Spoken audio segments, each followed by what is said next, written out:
Bismillahirrahmanirrahim.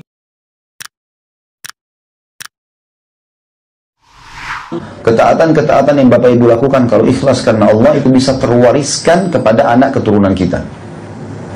Jadi kalau kita soleh atau solehah, ya, lingkungan kita itu akan tumbuh seperti itu. Allah bisa karuniakan kita anak keturunan juga yang baik. Ini contoh Umar bin Khattab pada saat melamar cucu penjual susu. Pada saat beliau lewat di depan rumahnya malam hari, si nenek sama si cucu jual susu di Madinah. Kemudian si nenek bilang sama cucunya, ini pesanan kita tambah banyak. Sekarang kita tambah aja air, campur air. Orang nggak tahu. Itu kan, tadinya 10 botol bisa jadi 20 botol. Sedikit kita tambahkan air. Kata cucunya, kalau Umar tahu, Umar marah. Umar ada di sebelah tembok rumahnya. Umar dengar, Umar radhiyallahu anhu tiap malam selalu muter-muter Madinah. Tidak tidur kecuali sudah mengecek semua aman baru beliau tidur. Radhiyallahu anhu. Jadi luar biasa keadilannya. Yang jelas, Bapak Ibu sekalian, pada saat itu si nenek bilang, Umar nggak tahu kok.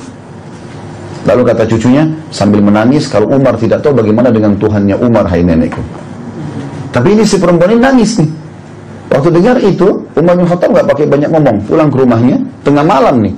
Ya, ini tengah malam. Kalau kita sekarang mungkin jam 2 malam, ya, 1 malam, ini tengah malam. Bangunin semua anak laki-lakinya, tawarin nikah. Ini bapak bayangkan kita disuruh bangun jam 1 malam nikah. Umar bangunin anak laki-lakinya semua lalu tanya, siapa yang mau nikah sama cucunya penjual susu? Malam-malam orang lagi ngantuk-ngantuk disuruh nikah. Ya.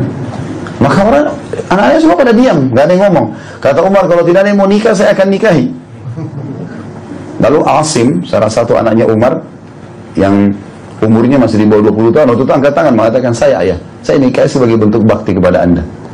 Maka dinikahkanlah Asim keesokan paginya dengan cucu penjual susu tersebut. Jadi anak raja nikah sama masyarakat biasa yang miskin, gitu kan? Ulama mengatakan ada alasan kenapa Umar milih sebagai anak mantunya. Karena tangisannya tadi kepada Allah itu nilainya, bobotnya besar. Itu akan bisa baik buat dia dalam rumah tangga, juga keturunannya terwariskan.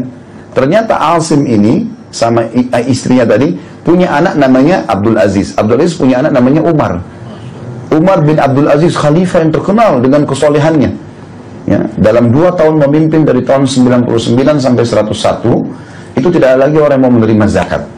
Jadi saking luar biasa keadilan ini, kalau Bapak Ibu baca kisah Umar bin Abdul Aziz, unik sekali. Raja yang luar biasa, kesolehannya banyak. Ya. Kalau kita ceritakan ini mungkin akan panjang sekali. Akan ada insya Allah bahasan khusus tablik akbar kami, serial tabi'in. Di antaranya kita akan bahas Umar bin Abdul Aziz, orang yang luar biasa. Kita kalau baca sejarahnya, kayak kita berada di alam manah nih sebenarnya. Orang yang luar biasa, per detiknya semua ibadah. Dari ibadah apa lagi nih? Ibadah lagi. Terus begitu. Gitu kan? Luar biasa gitu. Yang jelas lahirnya ini, kata ulama, manusia yang terbaik ini, Umar bin Abdul Aziz, sampai sebagian ulama mengatakan dia adalah Khalifah Rashidah yang kelima. Kan Khulafaur Rashidah ada 4, Abu Bakar, Umar, Uthman, Ali. Sebagian ulama mengatakan karena solehnya Umar bin Abdul Aziz dikatakan dia Khalifah yang kelima, yang diakui, Khalifah Rashidah yang kelima. Gitu kan? Kata para ulama, Umar bin Abdul Aziz saleh karena darahnya turun dari si nenek tadi, cucu penjual susu itu, terwariskan. Jadi subhanallah, kesolehan itu bisa terwariskan. Ya, jadi kembali kepada poin tadi, kalau kita beramal soleh teman-teman sekalian, berefek ya kepada fasilitas yang Allah berikan dunia akan baik. 2 rakaat sholat malam bisa setahun sembuh, setahun aman, 10 tahun aman dan seterusnya. Seperti itulah ya. Dan juga dia bisa terwariskan kepada anak keturunan kita. Ya, karena otomatis kita sekarang kalau sudah mulai kenal sunnah, sudah mulai baik, nggak mungkin kita mau biarkan anak kita terjerumus pada dosa yang pernah kita terjadi kan. Maka secara kegiatan sosial pun akan terwariskan kebaikan itu. Saya dulu nggak bisa ngaji, sekarang anak saya harus hafal Quran. Kita akan jauh lebih baik, gitu ya, menurunkan lebih baik. Seperti itulah manfaatnya. Itu masuk dalam rahmatnya Allah. Artinya amal soleh yang kita kerjakan berefek kemana-mana.